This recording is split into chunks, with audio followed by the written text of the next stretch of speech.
Philly down one with possession, 5.5 to go. Horford with a steal. What a play by Horford. Another costly. And we back. All right, now in today's video, we're going to be talking about my favorite series of the second round. You get the Philadelphia 76ers versus the Boston Celtics. But Kenny, how can it be your favorite series when it's almost over?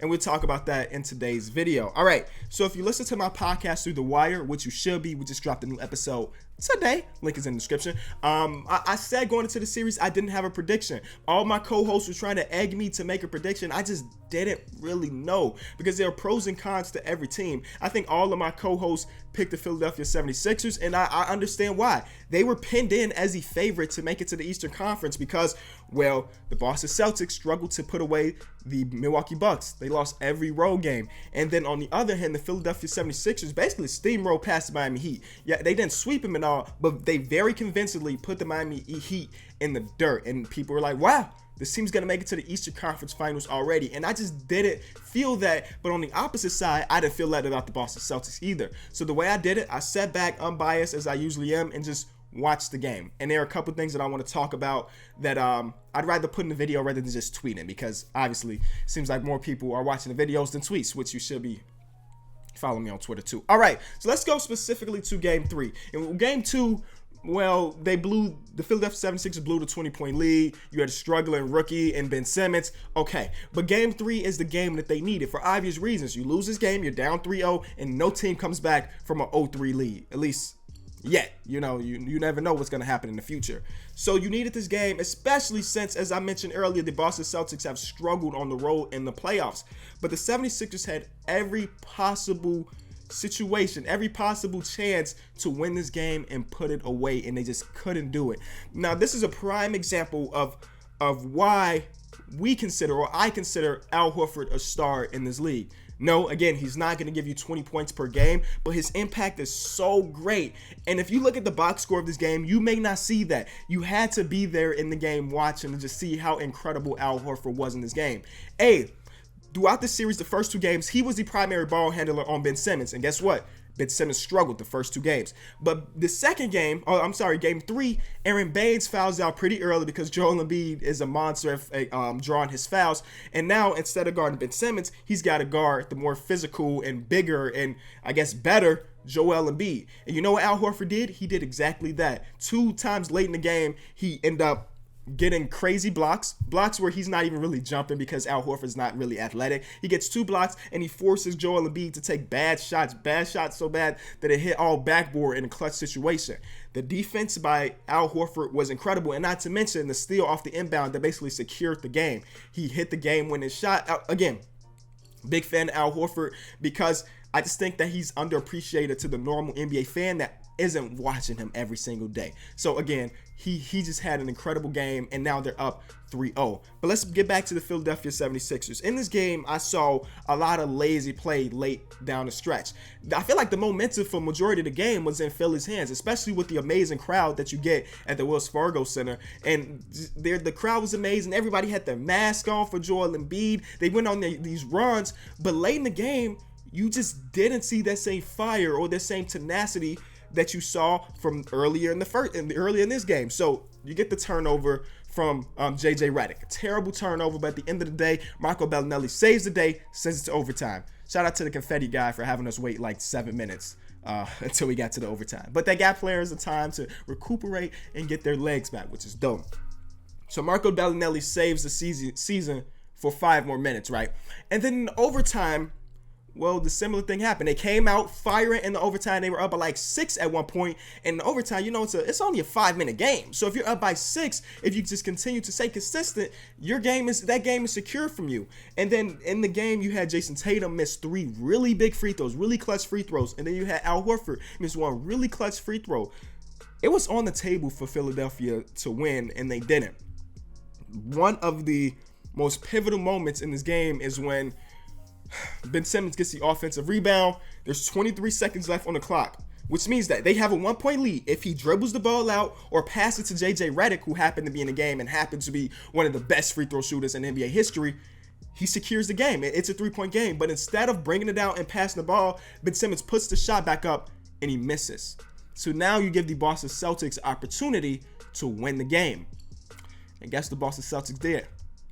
They won the game based off a crazy drawn play by Brad Stevens. And it seems like I don't want to give Brad Stevens all the praise on this play, because it seems like option 1, option 2, and option 3 on this inbounds play wasn't there. But they got the switch where Robert Covington was guarding Al Horford by himself down beneath. And Al Horford being this massive player, I mean, Robert Covington couldn't do much. He could have fouled, but probably the result would have been very similar points for the Boston Celtics. So Brad Stevens, not only that, he drew up another play late in the fourth quarter that got Jaylen Brown the oop.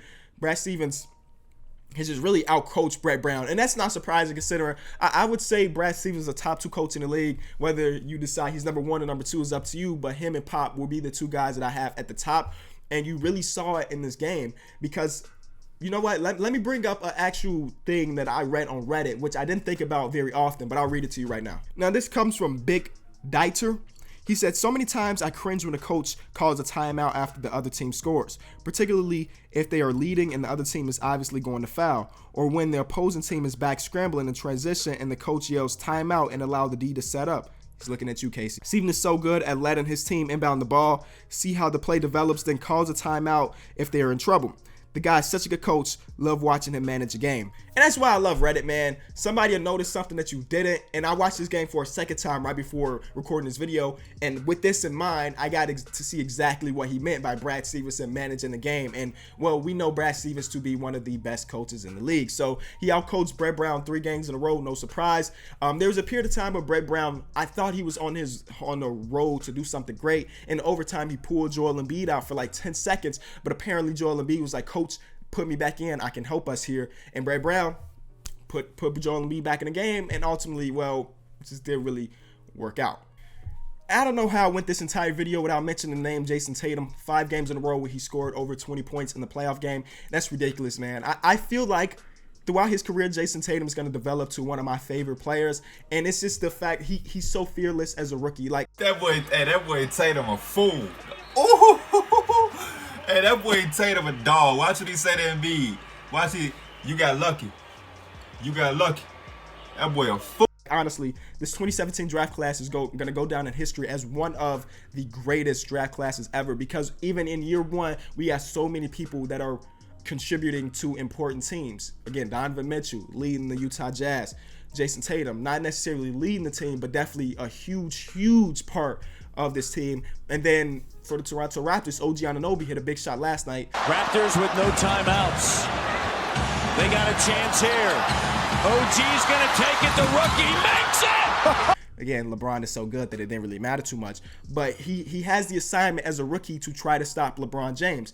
And though it's hard to do that, he's been trying his best, and that's just amazing. That's not even to mention all the other rookies that didn't make playoff runs, but are just incredible. So that's just some of the things that I noticed about this game that I wanted to put in the video to you guys. Let me know what you saw in this game that I may not have mentioned in here that ultimately caused the Philadelphia 76ers this series. I mean, again, it's so crazy that this is a 3-0 series right now. And the defense for the Boston Celtics have been just incredible. Ben Simmons in the first round, he was so aggressive and getting to the basket or pushing the ball in transition, where in this round, he just hasn't really had that opportunity because the Boston Celtics are always back on defense and are already ready for whatever Ben Simmons has out there. So again, that all comes down to coaching and the team being ready and the team buying into the system that is incredible. Terry Rozier is the second best fourth quarter player in the playoffs right now, behind none other than LeBron James, which is incredible. And then you got the rookie Jason Tatum averaging 20 points per game over his last 5 or so games. So it comes down to the Boston Celtics as being the better, more prepared team, the better coach team. And ultimately, I guess it's just not Philly's time. I don't know. This is going to be a rivalry for years to come. You got to think about it. These are 2 teams that are really, really young and really, really talented.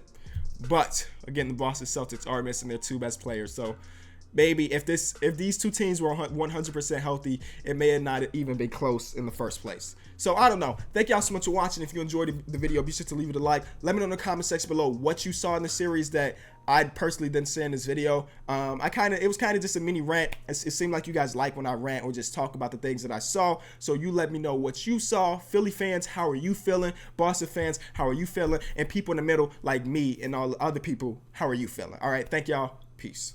Avenue, Boulevard, Interstate, kill 'em all. Anytime the damn car park. Yellow bitch look like art. Yellow on the rim, that's bark.